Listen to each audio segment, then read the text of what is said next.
किसान भाइयों और बहनों, कृषि समाचारों में आपका स्वागत है। सबसे पहले मुख्य कृषि समाचार। सरकार बढ़ाएगी दलहन का रकबा और उपज। पीएम किसान सम्मान निधि योजना के लिए 23 तक कराए डाटा अपलोड। दुग्ध उत्पाद प्रोत्साहन नीति के लिए 3 समितियां गठित और सीएसीपी ने दिया सुझाव, सीमित हो सब्सिडी वाली खाद की बोरी।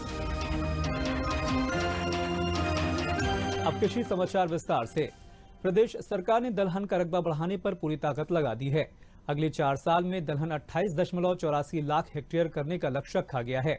सीएम के निर्देश पर कृषि विभाग ने एक प्रेजेंटेशन तैयार किया है, जिसे किसानों को दिखाया जा रहा है। इसमें बताया जा रहा है कि दलहन मानव, पशु और भूमि तीनों के लिए लाभकारी है। ये किसानों की आय बढ़ाने में भी मददगार है। सरकार किसानों को आत्मनिर्भर बनाने के लिए दलहन उत्पादन बढ़ाने की कार्य योजना बनाई है। इसी का परिणाम है कि वर्ष 2016-17 से 2020-21 के दौरान दलहन उत्पादन 23.94 टन से बढ़कर 25.34 लाख टन हो गया है। इस दौरान प्रति हेक्टेयर उत्पादकता 9.50 कुंतल से बढ़कर 10.65 कुंतल हो गई है। अगले 4 साल में दलहन का रकबा 28.84 लाख हेक्टेयर, प्रति हेक्टेयर उत्पादकता 12.41 कुंतल और उत्पादन 35.79 लाख टन करने का लक्ष्य रखा गया है। इस लक्ष्य को हासिल करने के लिए दलहन की एमएसपी में वृद्धि की गई है। मूंग की एमएसपी में सर्वाधिक वृद्धि की गई है। वर्ष 2022-23 में इसकी एमएसपी 7,755 रुपए प्रति क्विंटल था, जिसे वर्ष 2023-24 में बढ़ाकर 8,558 रुपए प्रति क्विंटल कर दिया गया है। इसी तरह अरहर का 6,600 रुपए से बढ़कर 7,000 रुपए और उड़द का 6,600 से बढ़कर 6,950 रुपए प्रति क्विंटल कर दिया गया है। कृषि मंत्री सूर्य प्रताप शाही के मुताबिक मूंग और उड़द की खेती तीनों फसली सीजन रबी, खरीफ और जायद में भी हो सकती है।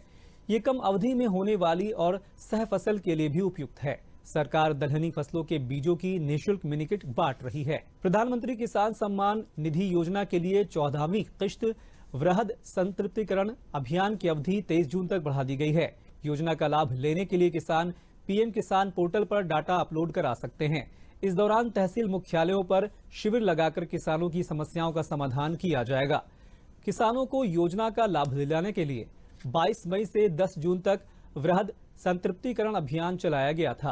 प्रदेश के कृषि मंत्री सूर्य प्रताप शाही ने बताया कि प्रधानमंत्री किसान सम्मान निधि योजना 14वीं किश्त भुगतान के लिए पीएम किसान पोर्टल पर किसानों का भूलेख अंकन होना, उनके खातों का आधार सीडिंग, एनपीसीआई लिंकिंग होना और ई-केवाईसी होना अनिवार्य किया गया है।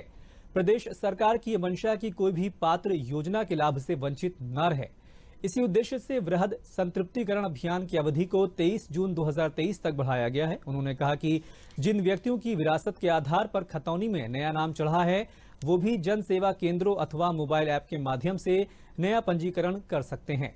उन्होंने बताया कि 22 मई से 10 जून तक चले अभियान के दौरान आयोजित शिविर में 22,74,940 किसानों की शिकायतें प्राप्त हुई, जिसमें से 18,32,005 शिकायतों का निस्तारण मौके पर ही कर दिया गया।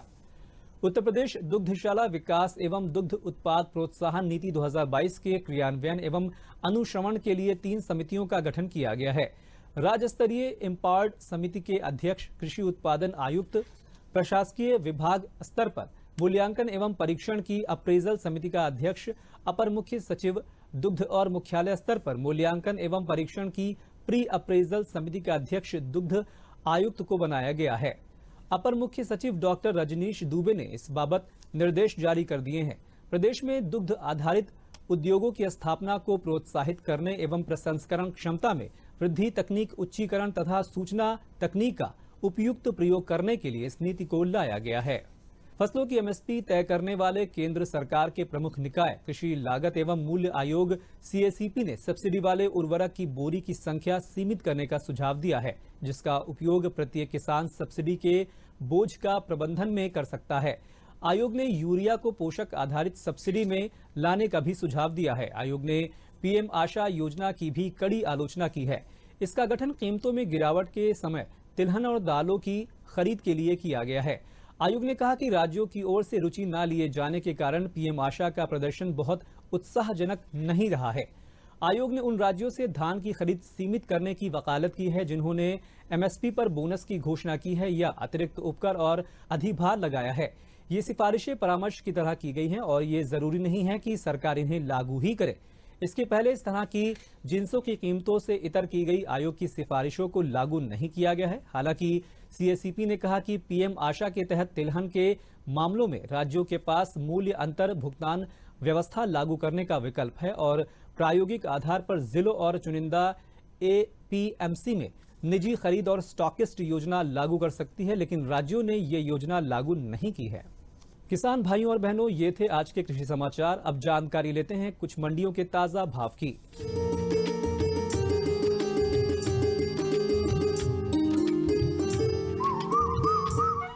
गेहूं का भाव मेरठ में 2310 रुपए प्रति क्विंटल, हापुड़ में 2380, उरई में 2340 और बाराबंकी में 2370 रुपए प्रति क्विंटल रहा।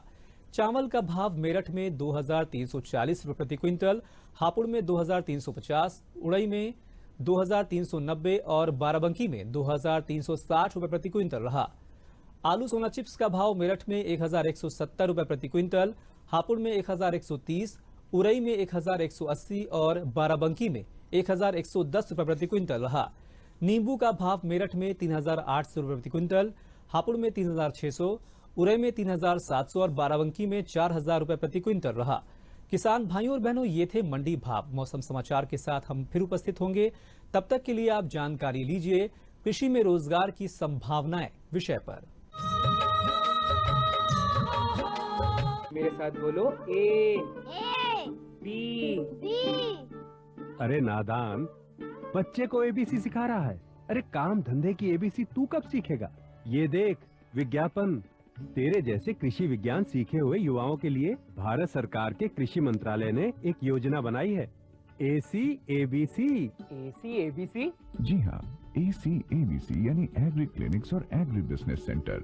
इसके तहत कृषि विज्ञान पढ़े युवाओं का चयन होने पर उन्हें मुफ्त ट्रेनिंग दी जाती है और हाँ, अपना कारोबार चलाने के लिए बैंक से लोन भी मिलता है। इसके साथ ही अगर युवा अपने इलाके के किसानों की खुशहाली के लिए उन्हें खेती बाड़ी व अपने कारोबार से जुड़ी लाभदायक जानकारी देते रहेंगे तो उन्हें लोन पर 36 से 44% तक की सब्सिडी भी मिलेगी। तब तो मैं जरूर सीखूंगा काम धंधे की ABC। शाबाश, चलो अपनाएं स्वरोजगार, खेती में हो विकास अपार। खुशबू की फुहार में, स्वाद की बहार में, तरक्की की तानों में, खिलती मुस्कानों में, हरे भरे पौधों में, बड़े बड़े सौदों में, मधुर भिनभिनाहट में, खुशियों की आहट में, बागवानी मिशन, हमारी चाहत आपकी मुस्कुराहट। हर जोखिम से निकल कर फसल आए, सुरक्षित हो जाए। फसल बीमा से हर किसान अब आत्मनिर्भर हो जाए। अब सूखा पड़े या बाढ़ आ जाए, कोई डर नहीं। अब ओले पड़े या कीट पतंगे फसल खा जाए, कोई फिक्र नहीं। अब कैसी भी आपदा हमारी फसल पे आ जाए, क्षति होने पर हमारे दावों का उचित भुगतान मिलता है, क्योंकि हमने लिया है प्रधानमंत्री फसल बीमा। बुआई से फसल कटाई तक हर जोखिम का दावा, न्यूनतम प्रीमियम पर अधिकतम भुगतान का वादा। योजना से हर साल जुड़ रहे हैं 5 करोड़ से ज्यादा किसान। अब आपकी है बारी। नजदीकी कृषि कार्यालय, सहकारी समिति, बैंक शाखा, अधिकृत बीमा कंपनी या जन सेवा केंद्र में स्वेच्छा से करा सकते हैं पंजीकरण। फसल बीमा पोर्टल या फसल बीमा ऐप द्वारा भी किया जा सकता है पंजीकरण। प्रधानमंत्री फसल बीमा योजना, आपकी फसलों का संपूर्ण सुरक्षा कवच। कृषि एवं किसान कल्याण मंत्रालय, भारत सरकार।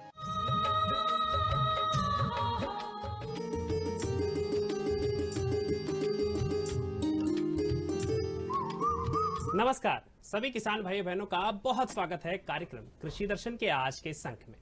साथियों, जैसा कि आप सभी को पता है कि भारत कृषि प्रधान देश है और 60% आबादी हमारे गांवों में रहती है। अक्सर हमने देखा है कि रोजगार की तलाश में हम जैसे युवा जो हैं वो शहरों की तरफ कूच कर जाते हैं, लेकिन अब ये जो दृष्टि है वो कहीं ना कहीं कम हुई है और अब रोजगार को गांव में ही हमारे युवाओं ने तलाश लिया है, वो भी खेती से जुड़ी हुई, कृषि से जुड़े हुए रोजगारों में।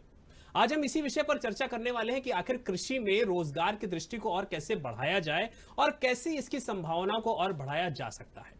इस विषय पर जानकारी देने के लिए आज हमारे साथ स्टूडियो में मौजूद हैं डॉक्टर शिवेंद्र कुमार सिंह जी, जो कि राज्य सलाहकार हैं राष्ट्रीय खाद्य सुरक्षा मिशन कृषि निदेशालय कृषि भवन लखनऊ में। डॉक्टर साहब का स्टूडियो में बहुत बहुत स्वागत है। नमस्कार सर। एक बहुत ही महत्वपूर्ण विषय है क्योंकि खेती बाड़ी से हम सब जुड़े हैं लंबे समय से, और अगर इसके जुड़े हुए रोजगार की बात करी जाए तो कैसे कृषि को रोजगार परक बनाया जा सकता है। हालांकि बहुत से ऐसे युवा हैं, बहुत से ऐसे लोग हैं जो अब खेती से रोजगार की दृष्टि को बढ़ा रहे हैं, लेकिन और इसको कैसे विस्तार किया जा सकता है, कैसे इसकी संभावनाओं को बेहतर किया जा सकता है। वैसे तो आप मानिए प्रदेश जानते हैं कितना बड़ा प्रदेश है, 75 जनपद हैं, 18 मंडल हैं, 350 तहसीलें और 821 ब्लॉक। तो इतने बड़े प्रदेश, वैसे यहाँ की जनसंख्या लगभग 2300 करोड़ के आसपास, तो इनको सबको रोजगार तो मिल नहीं सकता। वैसे भी नए हमारे जो युवा हैं वो कृषि के प्रति अब इधर बढ़ रहे हैं। कृषि एक ऐसा क्षेत्र है जहाँ बहुत ढेर सारी संभावनाएं हैं जो लोग कर सकते हैं, अपना नया स्टार्टअप शुरू कर सकते हैं। जैसे कृषि में कई स्कीमें चल रही हैं, अभी आगे मैं विस्तार से आपको बताऊंगा। एग्री जंक्शन हमारा चल रहा है आजकल, एफपीओ चाहे भारत सरकार हो चाहे उत्तर प्रदेश सरकार हो, बहुत ज़्यादा जोर दे रहे हैं, इससे भी जुड़ के काम कर सकते हैं। हमारे उद्यान विभाग से बहुत सारी स्कीमें चल रही हैं, मछली पालन पे मत्स्य विभाग काम कर रहा है। इधर हमारा भेड़ पालन, मुर्गी पालन, ये सब पहले से चल ही रहे हैं। इससे जुड़े बहुत सारे चीजें अब तक की जितनी सरकारें, चाहे भारत सरकार की रही हो चाहे उत्तर प्रदेश सरकार, हम लोग उत्पादन पे ध्यान देते थे कि इतने बड़े प्रदेश को, देश को खाना खिलाना है तो हमारा उत्पादन होना चाहिए। अब हमारे पास इतना उत्पादन, हम कई देश को खिला सकते हैं और काफी समय तक खिला सकते हैं। अब ये बात रहा कि हम कैसे पैसा कमाएं, अपने अनाज को, अपने फल को, अपने सब्जियों को, अपने जो हमारे पशुपालन से जुड़ी मुर्गी भेड़, इनके ऊन से, इनके मांस से कैसे हम पैसा कमाएं, इसके लिए अब हम लोगों को देखना है। तो उसके लिए बहुत ढेर सारी स्कीमें भारत सरकार और प्रदेश सरकार द्वारा चल रही है और उसका लाभ भी हमारे नए युवा ले रहे हैं और रोजगार को आगे बढ़ा रहे हैं। डॉक्टर साहब, जैसा कि अभी आपने बताया कि आप लोग लंबे समय से प्रयासरत हैं, सरकारें भी प्रयासरत हैं, कोशिशें बदस्तूर जारी हैं, लेकिन अगर कृषि को रोजगार की दृष्टि से देखा जाए तो कैसे इसके रोजगार को बढ़ाया जा सकता है? कृषि को रोजगार से बढ़ाया जा सकता है। सबसे पहली चीज तो यह है कि हम लोग उत्पादन कर लेते हैं, उत्पादन के बाद आती है स्टोरेज की, वहां हम थोड़ा मात खाते हैं। उसके बाद आजकल पैकेजिंग का जमाना है कि उसको हम अच्छे से खूबसूरत से कैसे पैकेजिंग करें। उसको जब तक अच्छा से पैकेजिंग नहीं करेंगे तब तक आप ले लीजिए, इस समय हमारा दशहरी है, पूरे दुनिया में डंका बजता है हमारे मलिहाबाद दशहरी का। अब हमारे पास पैकेजिंग सेंटर भी हैं, किसान को भी इतनी ट्रेनिंग मिल चुकी है, अच्छे से अवेयर हैं, बहुत बढ़िया पैकेजिंग कर रहे हैं और बाहर भेज रहे हैं, अच्छा पैसा भी कमा रहे हैं। तो इस तरीके की चीजें हैं जो नई नई चीजें लोग जोड़ें। आजकल खेती में देखिए, लखनऊ के आसपास कितने ग्रीन हाउसेस लोगों ने बना लिया, कितने लोगों ने हाइड्रोपोनिक तरह तरह की चीजें, नई खेती कर रहे हैं। हमारे यहाँ इधर देख लीजिए, कई लोग मोरंगा वगैरह पे अच्छा काम कर रहे हैं, जिसको हम लोग सहजन कहते हैं गांव में, उसके सारी चीजें बन रही हैं। साबुन भी बना रहे हैं, क्रीम भी बना रहे हैं, शैम्पू भी बना रहे हैं, मेडिसिन में भी खूब यूज कर रहे हैं, उसका सूप भी बना रहे हैं, इवन मिठाई भी उसका बना रहे हैं। इस तरीके की सारी चीजें, खूब नए नए लड़के नई नई चीजें वो सब ला रहे हैं मार्केट में, खूब अच्छा मुनाफा कमा रहे हैं बहुत लोगों। और इसके लिए भारत सरकार और प्रदेश सरकार ने बहुत सारी स्कीमें भी चला रखी है, उसका भी लोग लाभ उठा रहे हैं। मतलब सरकार का प्रयास, आप लोग का प्रयास कहीं ना कहीं कारगर साबित हो रहा है। जी जी, ठीक है। डॉक्टर साहब, यहाँ पर एक अहम सवाल ये है कि युवाओं को शिक्षा से भी जोड़ना बहुत जरूरी है। कृषि की जो शिक्षा है वो बहुत ही अहम है आज के समय पे, क्योंकि जिस तरह से अभी आपने बताया कि कई सारे रोजगार के जो रास्ते हैं वो हमारे युवाओं ने खुद खोल रखे हैं कृषि से जुड़े हुए। तो ये जो कृषि की शिक्षा है, ये शिक्षा कितनी अहम है उनके लिए और किस तरह से वो इस शिक्षा को ग्रहण कर सकते हैं? ये बहुत बढ़िया प्रश्न है आपका। आपको बताएं, अभी कुछ दिन पहले बीएससी एजी, जैसे 4 ईयर में 4 वर्ष में लड़के बीएससी एजी करते हैं, ये टेक्निकल डिग्री नहीं थी, इसको सरकार ने टेक्निकल डिग्री घोषित कर दिया। अब आपको कहीं खाद की, बीज की, पेस्टिसाइड, ये जो हमारा कीटनाशक, इसकी कोई दुकान खोलनी है तो बीएससी एजी होना अनिवार्य है। और जो पहले दुकान खोल लिए उनका भी एक चरणबद्ध कार्यक्रम चल रहा है कि उनको भी 52 दिन की ट्रेनिंग 1 वर्ष में लेना ही लेना है। अगर वो ट्रेनिंग नहीं लेते हैं तो दुकान उनकी लाइसेंस निरस्त कर दिया जाएगा। तो एक तो सबसे बड़ा फायदा हमारे कृषि स्नातक को ये मिल रहा है कि वो अपना कोई भी रोजगार कर सकते हैं। इतना बड़ा प्रदेश, इतनी बड़ी जोत, तो आप जान रहे हैं कि कितना हमें फर्टिलाइजर की जरूरत है, कितना कीटनाशक की और कितना दवाओं की। तो इसलिए ये सब सारी चीजों के लिए भी बीएससी स्नातक ही अब इसमें काम कर सकते हैं। ठीक है। आप योजनाओं के बारे में बता रहे थे डॉक्टर साहब कि बहुत सारी योजनाएं जो हैं वो सरकार की तरफ से चलाई जा रही है, आप लोग उस पर लगातार नजर बनाए हुए हैं। तो कुछ ऐसी प्रमुख योजनाओं के बारे में बताइए जो रोजगार को कहीं ना कहीं पैदा कर रही है, कृषि से जुड़े हुए जो रोजगार हैं उनको। ये तो कृषि विभाग ही बहुत बढ़ चढ़ के काम कर रहा है। वर्तमान सरकार भी उसमें खूब ज्यादा सहयोग कर रही है। आपको बताएं, एक हमारी स्कीम है agri junction. Agri junction scheme ऐसी है जो BSc AG स्नातक को ही मिलती है। अच्छा। वो हर साल आवेदन मांगे जाते हैं जिला कृषि अधिकारी के माध्यम से, उप कृषि निदेशक के माध्यम से, और उस कमेटी के अध्यक्ष हमारे जिला अधिकारी होते हैं। अच्छा। हर जिले में टारगेट होते हैं, कहीं 50, 100, 150 जैसा जो जिला है उस तरीके से टारगेट होते हैं। अब तक लगभग हमारे 4300 कार्यरत हैं। इस साल का भी 3000 का टारगेट रखा गया है। अच्छा। और जो 4300 कार्यरत है उसमें हर दुकान को 1000 रुपए महीने कृषि विभाग के तरफ से उनको प्रोत्साहन धनराशि के रूप में, चाहे वो किराए में लगाएं चाहे जैसे भी करें, 1000 रुपए वो मिल रहा है। 6 लाख रुपए सब्सिडी के लिए अनुदान की व्यवस्था की गई है। 1 लाख लगाना है स्नातक बेरोजगार को, और प्लस 5 लाख रुपए गवर्नमेंट दे रही है। और आपको लोन फ्री दे, मतलब उस पर कोई ब्याज नहीं देना है, बाद में वापस करना है आपको। 3 साल 4 साल बाद उसको आप वापस करेंगे। तो 6 लाख रुपए वो मिल रहा है। तो छोटा मोटा रोजगार वो चालू कर लेते हैं। उसमें उनको और कई सुविधाएं, ये जैसे बीज हमारा अनुदान पे जो कृषि विभाग या हमारा यूपी अग्रो या सहकारिता जो भी बेच रहा है उनको दे दिया जाता है। वो बेचते हैं उस बीज को। जैसे पहले ब्लॉकों पे सेंटर होते थे, आज हमारे कृषि स्नातक का जो एग्री जंक्शन है, दवाएं बेचते हैं, फर्टिलाइजर बेचते हैं, और कोई टेक्निकल इनपुट होता है जो गवर्नमेंट ऑफ इंडिया के ग्लिच स्टिकी है या कोई और इस तरीके के आप नाइट्रोजन पैरामीटर है या कोई फेरोमोन ट्रैप है, लाइट ट्रैप है, इस तरीके की चीजें हैं, वो सब उनके माध्यम से बिक्री हो रही है। अच्छा। इससे वो अच्छा पैसा भी कमा रहे हैं। और निश्चित तौर पे अकेले तो काम कर नहीं लेंगे। जब एक बेरोजगार अपना वो शुरू करता है तो 4-6 को और जोड़ लेता है। नहीं कुछ है तो फील्ड में अपना यहाँ से वहाँ खाद भी पहुंचा रहा है, कुछ कर रहा है, कुछ अपनी फूड स्प्रेयर, नैपसेक स्प्रेयर, इस तरीके की मशीनें ले लिए। उनका है कि 50 रुपए टंकी, 20 रुपए टंकी, छोटा बड़ा साइज पे निर्भर करता है। उससे दिन में 10-20 किसान आ गए। तो इस तरीके से एग्री जंक्शन काम कर रहा है। बहुत ही अच्छा मतलब एग्री जंक्शन चल रहा है प्रदेश का। आप कहीं अपने भी जिले में देखिएगा, सब लड़के बहुत अच्छा काम कर रहे हैं। नए नए बच्चे चूंकि पढ़े लिखे हैं तो छोटे मोटे डॉक्टर भी हों। अगर किसान कोई पहुंचता है कि मेरे खेत में एक पत्ती तोड़ के आए, देखिए ये झुलस रही है इसमें, तो वो बता देगा यूरिया छिड़काव कर दीजिए, या भाई इसमें फास्फोरस डाल दीजिए, इसमें पोटाश डाल दीजिए।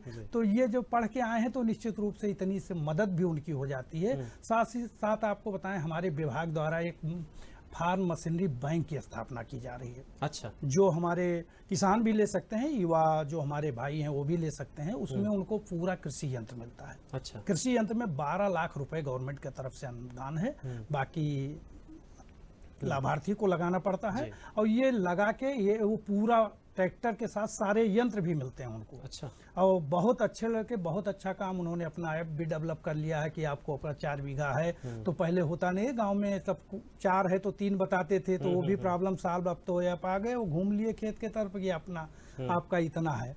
और फिर उनका पेमेंट का सिस्टम भी सब मोबाइल से हो रहा है। बहुत अच्छे, बहुत बढ़िया, कई लोगों ने लगा के उसमें सारे यंत्र हैं। लेवलर भी है, जैसे लोग लेवलर नहीं करते थे जनरली, गहरी जुताई नहीं करते थे, आज बहुत अच्छे अच्छे यंत्र मौजूद हैं। लोग गहरी जुताई भी कर रहे हैं, लेवल भी करवाते हैं, और समय से अच्छे गुणवत्ता खाद बीज मिल रहा है। उन सेंटरों से लेके बुआई करते हैं, और इससे रोजगार तो बढ़ ही रहा है, साथ से साथ हमारा उत्पादन बढ़ रहा है, और किसानों में एक जागरूकता एक फैली है, सरकार के प्रति उनका विश्वास बढ़ा है। जागरूकता फैली है और कहीं ना कहीं कृषि को काफी आसान भी कर दिया आसान गया। कर दिया। आपने एग्री जंक्शन के बारे में बताया, मशीनरी बैंक के बारे में बताया, लेकिन एक और अहम बिंदु है FPO। हाँ। और कहीं ना कहीं बहुत बड़े पैमाने पर जो हमारे किसान भाई हैं वो FPO के बारे में जानते हैं, लेकिन बहुत से ऐसे हमारे साथी हैं जो FPO के बारे में नहीं जानते। डॉक्टर साहब, तो हम चाहेंगे कि आप FPO के बारे में भी बता दें और ये भी बता दें कि FPO से उनको कैसे लाभ मिल सकता है। ये तो बहुत बढ़िया प्रश्न है नितिन जी। FPO हमारे यहाँ इस समय बहुत तेजी से बन भी रहे हैं, लोग फायदा भी उठा रहे हैं। FPO एक तरीके कंपनी है, और जो बिचौलिए बीच में काम करते थे उनको बाहर करने का एक रास्ता सिस्टम है। तो FPO एक कंपनी है। कंपनी एक्ट के तहत ही 1956 के तहत रजिस्ट्रेशन होता है। उसमें वो थोड़ा CA की मदद ले लें, हर जनपद में CA हैं, या विभाग भी बताता है, ऐसा नहीं कि CA के यहाँ जाना कोई अनिवार्य है, लेकिन अगर टेक्निकली रूप से हर चीजें जो बना रहे हैं अच्छे से बने तो बाद में उनको दिक्कतें नहीं आती हैं। तो इसलिए FPO एक किसानों का संगठन है। कह लीजिए वो 10 किसान उसमें इकट्ठा हो गए, और फिर बाद में जुड़ते जुड़ते 200-300 किसान। इसके लिए हमारे विभाग में बहुत सारी व्यवस्थाएं हैं। उनको प्रोसेसिंग प्लांट दिया जाता है, जो बहुत बड़ी रकम होती है जो उनको फ्री ऑफ कास्ट दिया जा रहा है, बहुत को दिया भी गया है। इससे हमारे बीज की क्वालिटी सुधरेगी। लगभग जनपद में, तहसील में हर जगह 2-4 प्रोसेसिंग प्लांट बन गए, जो कमी थी। अभी तक केवल बुंदेलखंड में ही प्रोसेसिंग प्लांट थे, या हमारे बरेली और उधर के जनपदों में थे, इधर बनारस और इलाहाबाद के आसपास थे, छोटे छोटे जिलों में नहीं थे। अब वो उस जिलों में भी प्रोसेसिंग काम कर सकते हैं। उसके लिए सरकार बहुत ज्यादा अनुदान भी दे रही है और लोग अपना पैसा लगा के एफपीओ बना रहे हैं। और उसमें एक सबसे बड़ी चीज जो एफपीओ में ये है कि बिचौलियों का बिल्कुल काम खत्म हो जा रहा है। वो अपना उत्पादन करते हैं, अपना पैकेजिंग करते हैं, मार्केटिंग करते हैं। और आजकल सारी साइटें उपलब्ध हैं। नए लड़के जब जुड़ रहे हैं तो ये सारी व्यवस्था करके अपना अच्छा व्यवसाय कर रहे हैं।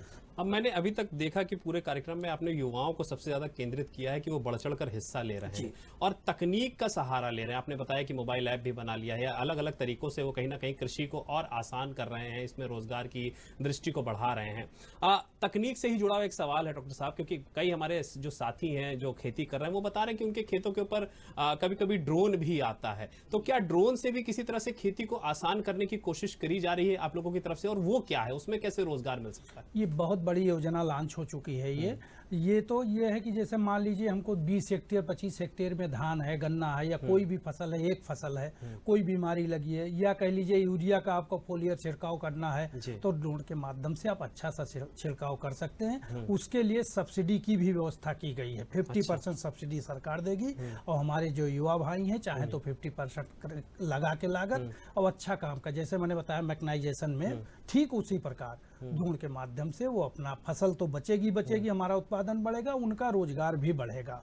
और इस पे इस समय बहुत ज्यादा काम हो रहा है। योजना ये स्वीकृत कर दी गई है। इस साल इस पे बहुत ज्यादा काम हो चुका है। नतीजे मिल रहे हैं जो आप लोगों की तरफ से प्रयास? बहुत अच्छा। जैसे आप ले लीजिए, अभी तक हम ट्रैक्टर चलित हमारे पास स्प्रेयर होते थे बड़े, उससे काम नहीं। वो मान लीजिए 30 फीट ऊंचा पौधा है आम पर, कैसे डालेंगे? सही बात। एक पे पहुंचा तो दूसरे में नहीं, घनी बाग है तो कैसे डालेंगे? तो आधे का फायदा हुआ तो आधे का नुकसान हो जाता था।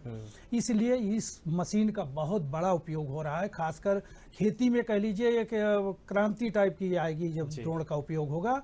और इससे कर भी रहे हैं। इसके कई सफल ट्रायल भी हमारे यहाँ, ये प्रशिक्षण संस्थान है रहमान खेड़ा में हो गया, हमारे विभाग के माननीय मंत्री जी भी थे, सबके सामने वो सारा ट्रायल हो चुका है। और जल्दी ही वो काफी ज्यादा लोग क्रय करने के लिए तैयारी भी बना लिए हैं। उनके लिए वो भी निकाल दिया गया है। लोग अपना रजिस्ट्रेशन करवा रहे हैं, लोग लेंगे और इस अगले साल तक इस दिखने लगेगा इसका प्रभाव, नतीजे दिखने लग जाएंगे। जी। एक अहम सवाल यहाँ पर है, क्योंकि गेहूं और धान को अगर हम किनारे रख दें, उसकी खेती को अगर हम एक तरफ रखें और दूसरी तरफ रखें उन फसलों की खेती या फिर उन चीजों की खेती जिसकी जो मांग है वो लगातार बाजारों में बढ़ रही, वो भी विश्व के बाजारों में, जिसमें मशरूम हो गया, फूल हो गया, क्या इनसे जुड़ा हुआ भी रोजगार बेहतर हो सकता है हमारे कृषकों के लिए, हमारे युवाओं के लिए?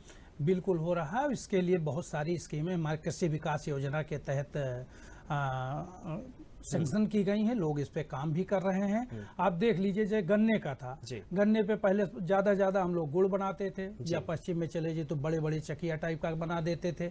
लेकिन अब आप देखिए लोग छोटे छोटे उसमें ले आए हैं, उसको टॉफी भी बना रहे हैं गुड़ का, उसमें और ड्राई फ्रूट वगैरह डाल के बहुत अच्छा सा वो बना के मार्केट में उतार दिए हैं। कई कंपनियां बहुत अच्छा काम कर रही हैं, जैसे वो मुरब्बा बना रही हैं, आंवले की बर्फी बना रही हैं, अमरूद की बर्फी बना रही हैं। तो ये सब चीजें, सिरका, अचार, सभी जगह ये सब बहुत चीजें, सब युवा बहुत अच्छा काम करने लगे हैं।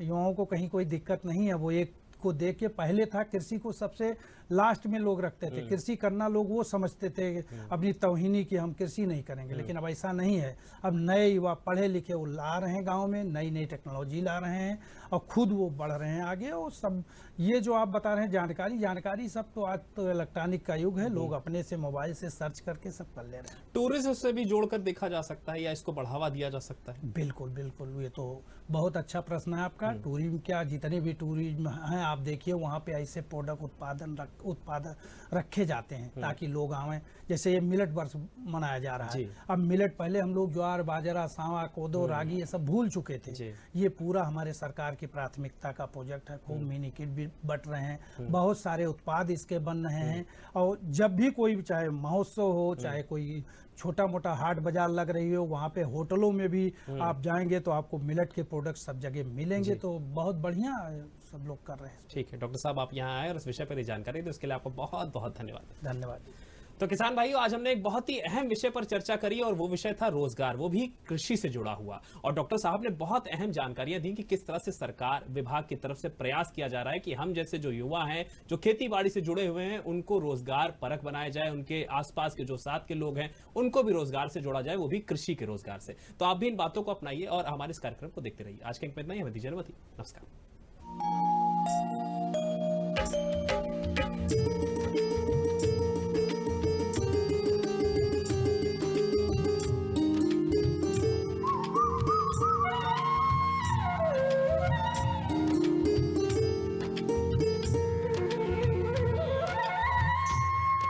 खेती की जानकारी के बाद अब प्रस्तुत है मौसम समाचार। उत्तर प्रदेश की राजधानी लखनऊ के आसपास इलाके में औसत अधिकतम तापमान 40.6 डिग्री सेल्सियस और न्यूनतम तापमान 30.6 डिग्री सेल्सियस रहा।